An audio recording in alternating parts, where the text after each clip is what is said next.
It's been a long time between Olympic drinks for the Matildas, but in early March they reached that milestone for the first time since Athens in 2004, emphatically sweeping aside all who stood before them in the Asian qualifying group. The triumphant journey to Rio was just as emotional for ex-Matilda and Football Federation Victoria Hall of Famer Melissa Barbieri. The reason why it's so emotional is because you only get a chance every 4 years to qualify.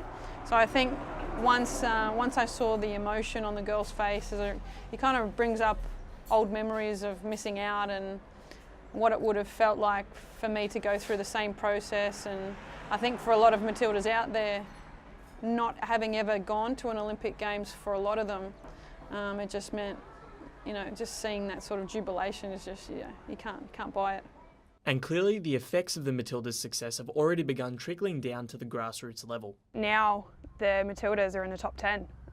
They've put a name out for themselves, which is great for young kids or young girls that are wanting to start up and play from grassroots and eventually work their way up. Soccer, football has actually taken over the #1 female sport over netball, basketball, tennis. So the participation rates have drastically increased.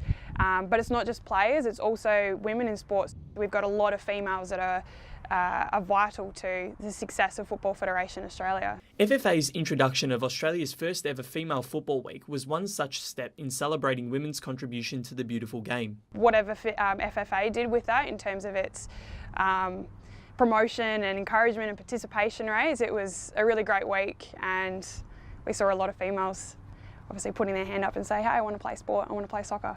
A key pillar in the FFA's future outlook, the Matildas are now providing young footballers with idols that once upon a time only males delivered, according to Herald Sun football journalist Matt Windley. To have the Matildas up there as one of the best teams in the world, let's not discount that, they're actually one of the best teams in the world, clearly is going to give young girls around the country heroes to aspire to.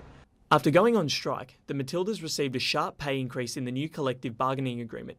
But is the highly debated equal pay threshold between the men's and women's teams realistic in the near future? Females, for what they do, what they put up with, deserve to get paid more than what they do.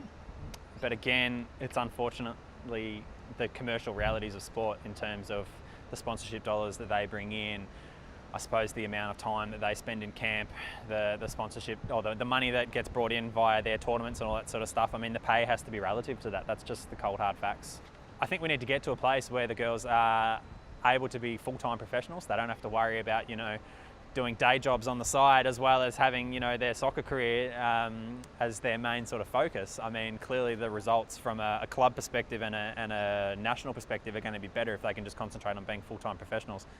Former captain Barbieri believes there is still plenty of work to be done to ensure a level gender playing field, insisting that publicity is the key.